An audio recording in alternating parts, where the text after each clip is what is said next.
Halo, Halo, Halo, saya Nur Fadila Zahra. nama saya Cindy Kalian. saya Nadia Fawazalita. Saya Naftali Rahmi. Saya Kiamo Laila Putri Pradani dan Saya Syifa Ajina Musdalifah. Perkenalkan, saya Muhammad Muksinaki. Dengan NIM 2210075.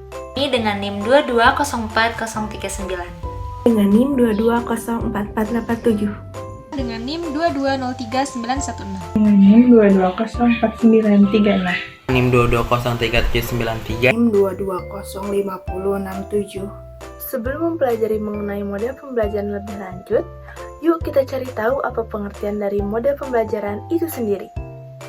Pengertian model pembelajaran berdasarkan Perkemendikbud nomor 103 tahun 2014 tentang pembelajaran adalah kerangka konseptual dan operasional pembelajaran yang memiliki nama, ciri, urutan logis, pengaturan, dan budaya.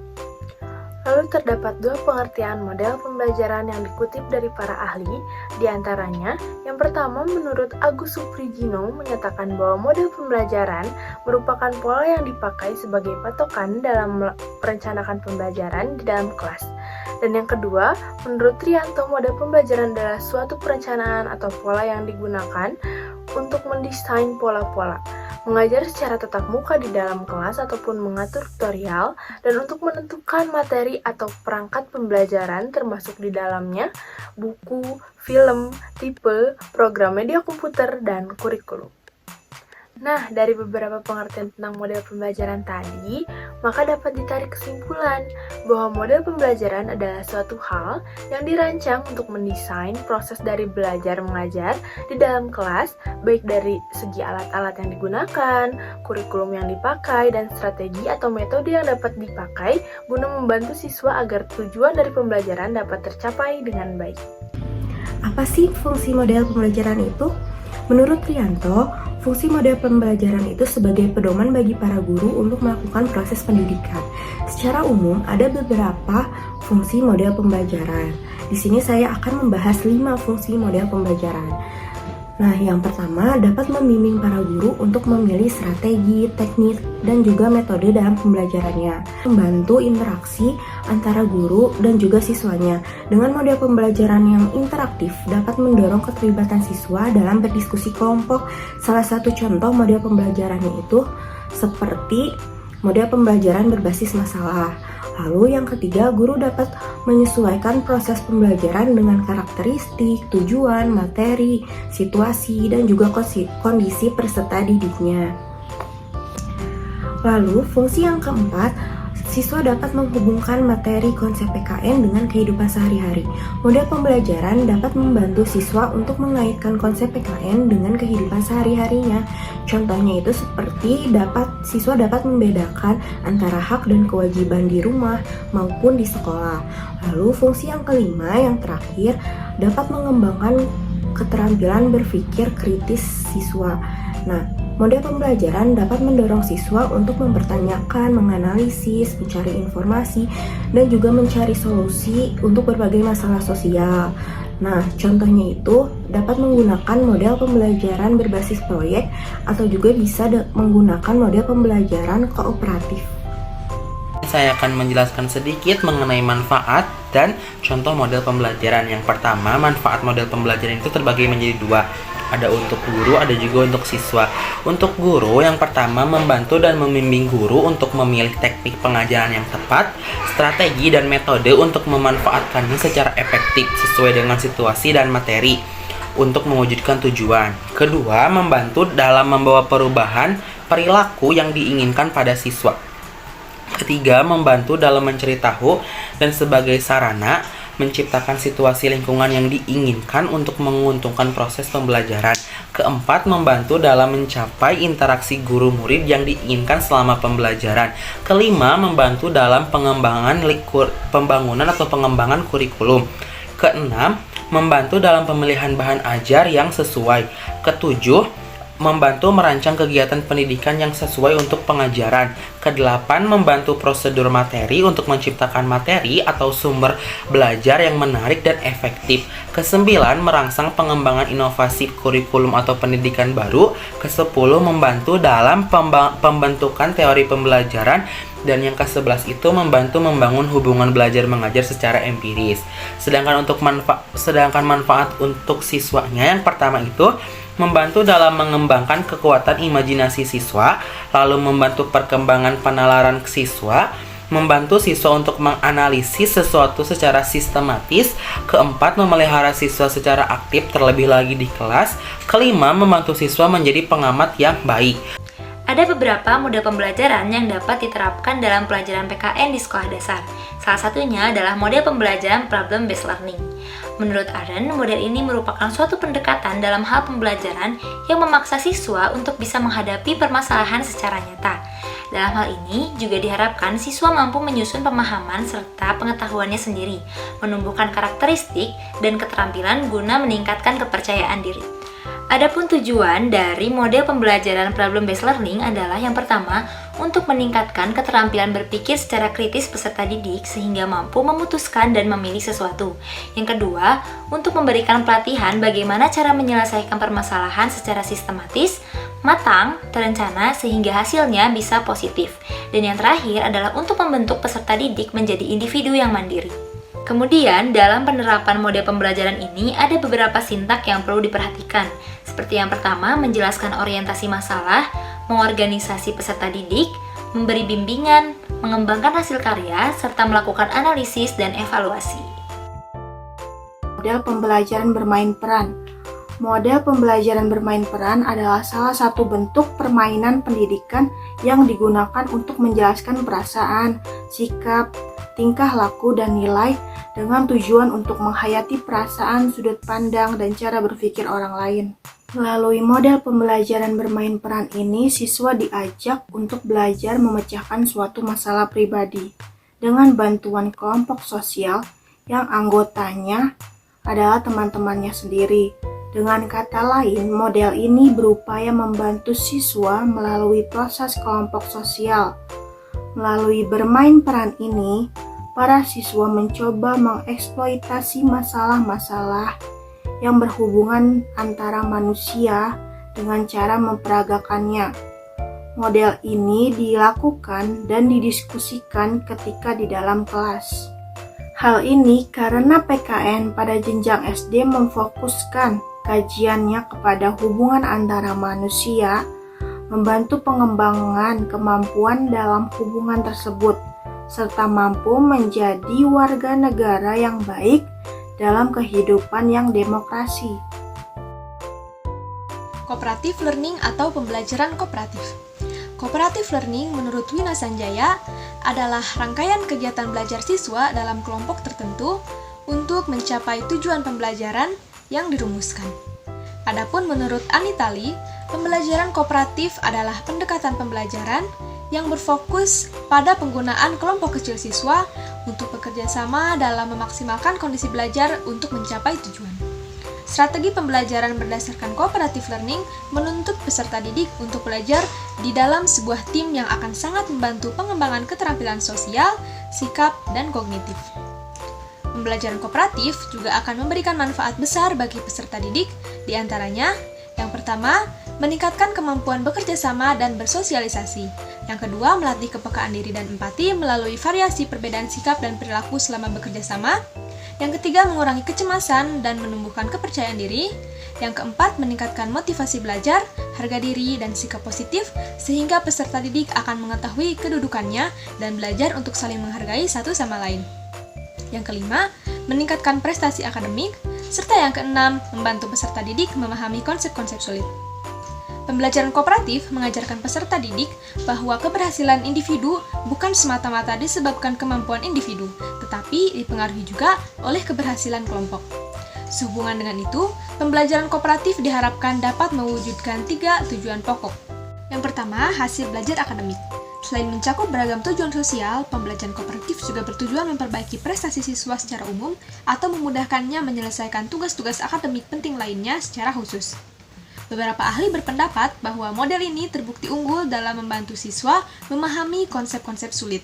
Para pengembang menunjukkan bahwa model struktur pembelajaran kooperatif dapat meningkatkan nilai akademik dan perubahan norma yang berhubungan dengan hasil belajar.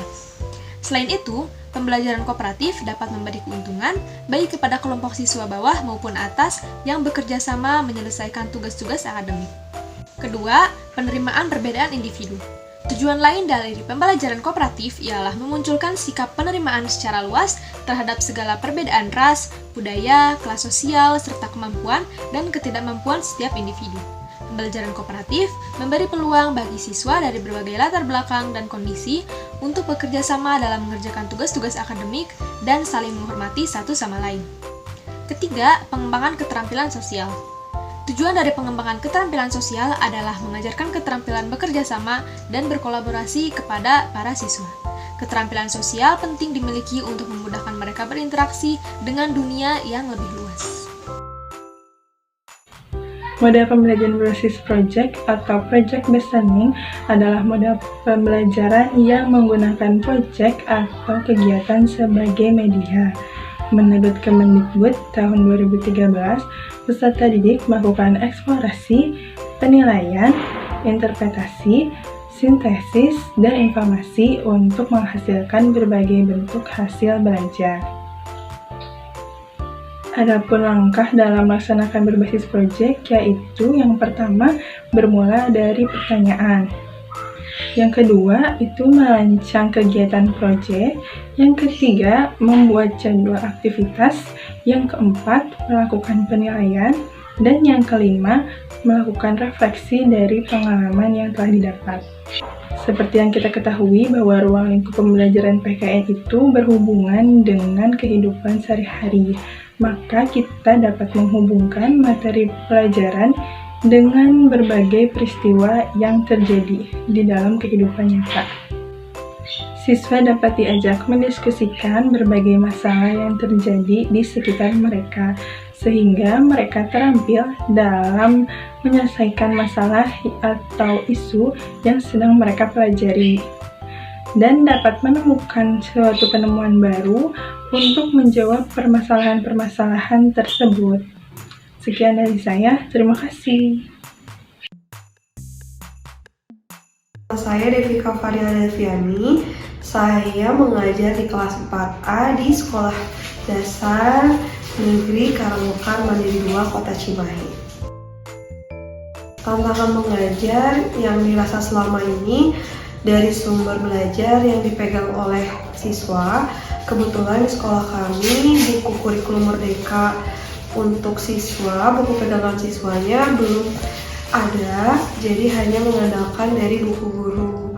Itu tantangan yang pertama. Yang kedua, dari materi capaian pembelajaran di kelas 4, terutama di kurikulum Merdeka, ternyata cukup lumayan materinya, seperti nilai-nilai. Di bab 1 sudah mempelajari sejarahnya lahirnya Pancasila dari perumusan dasar negara.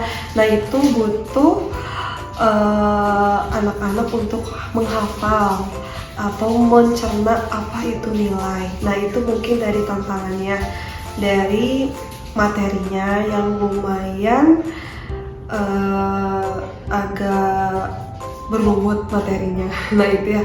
Terus yang ketiga tantangannya mungkin dari motivasi belajar siswa. Dirasa PKN materinya mungkin kurang menyenangkan atau sulit untuk dihafal, apalagi jika ketemu dengan tahun-tahun sejarah dan sebagainya. Nah, itu tantangannya dari motivasi belajar siswa. Untuk model pembelajaran sendiri itu disesuaikan dengan materi pembelajaran PKN. Biasanya kalau misalnya pembelajarannya seperti hafalan materi, itu biasanya pakai model kooperatif tipe jigsaw. Bisa juga PGT, number heads together. Terus yang paling sering dipakai itu jigsaw. Tapi bisa juga contohnya pembelajaran PKN menyampaikan pendapat, itu ada di bab 2 kurikulum Merdeka kelas 4. Itu jadinya bisa memakai model kooperatif debat. Untuk model yang sudah dilaksanakan yaitu model debat, itu kelebihannya anak-anak bisa lebih percaya diri untuk menyampaikan pendapatnya, bagaimana cara menyampaikan pendapat yang baik, bagaimana cara menghargai pendapat orang lain, terus ada motivasi intrinsik dari dirinya agar dia bisa menyampaikan pendapatnya, terus kolaborasi juga, kerjasama antar temannya, dan juga bisa berpikir kritis untuk mencari solusi dari suatu permasalahan. Kalau untuk kelemahannya mungkin dari sebagian beberapa siswa ada yang kurang percaya diri, jadinya dalam menyampaikan pendapatnya mungkin dari bahasa atau kosakatanya, kosakata yang dikuasainya, bahasa yang disampaikannya, mungkin dari situ kelemahannya. Terus kelemahannya mungkin dari mengontrol emosi siswa ya, karena kan pengen suatu pendapat itu pengennya didengarkan. Nah, mungkin masih ada rasa egoisnya. Nah, itu mungkin harus dikontrol bahwa pembelajaran debat ini kan untuk mencari solusi secara bersama. Itu mungkin kelemahannya dari debat. Kalau untuk model jigsaw itu kelebihannya bisa meningkatkan motivasi intrinsik untuk siswa, karena kan di model jigsaw ada siswa yang sebagai tim ahli. Nah, yang tim ahli itu kan berarti mau gak mau dia harus menguasai suatu subbab materi dan dia harus berani untuk menjelaskannya ke temannya. Nah, jadi ada motivasi intrinsik dari diri siswa agar gimana nih caranya biar materi ini bisa disampaikan, teman-temannya bisa memahami materinya. Nah, itu meningkatkan motivasi intrinsik, kemauan untuk berbicara, terus kerjasama, tim solid antar kelompoknya, itu kelebihan dari jigsaw. Terus materi yang cukup banyak dari PKN yang harus dikuasai itu bisa lebih singkat gitu, lebih cepat dikuasainya karena kan ada dibagi-bagi tim ahlinya dari beberapa sub materinya. Jadi materi yang segitu banyaknya bisa disampaikan dengan baik lewat tim ahli. Itu untuk kelebihannya. Untuk kelemahan dari jigsaw sendiri, bagi anak-anak yang kurang percaya diri, mungkin dia agak terbata-bata dalam menyampaikan materinya ke teman-temannya. Jadi kadang materinya tidak terpenuhi, dikuasai oleh anak tersebut. Jadi temannya juga informasi yang didapatkannya kurang lengkap. Oke, untuk model kooperatif sendiri terkadang efektif, terkadang juga tidak efektif. Kan setiap model itu ada kelemahan dan kelebihannya.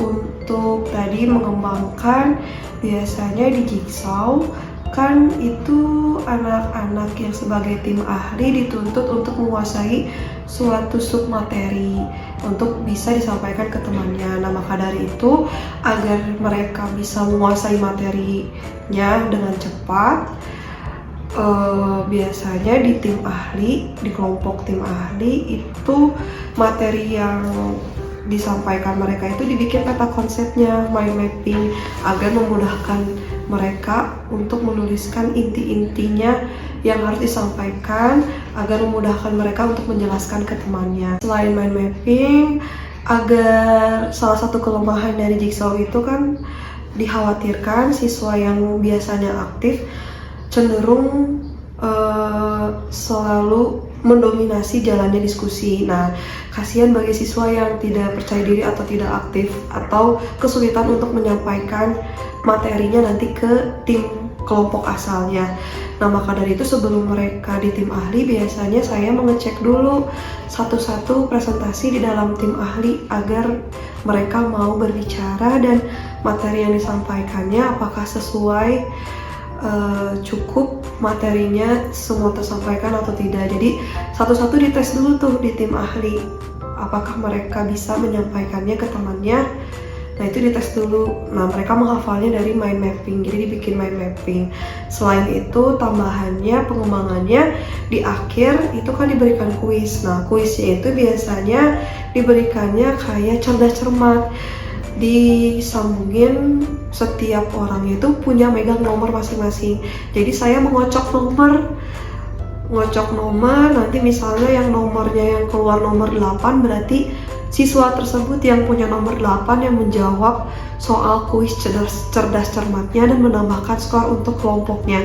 Nah, bagi kelompok yang skor kuisnya bagus, nah berarti itu kelompok pemenangnya dan dikasih reward. Itu saja mungkin pengembangannya.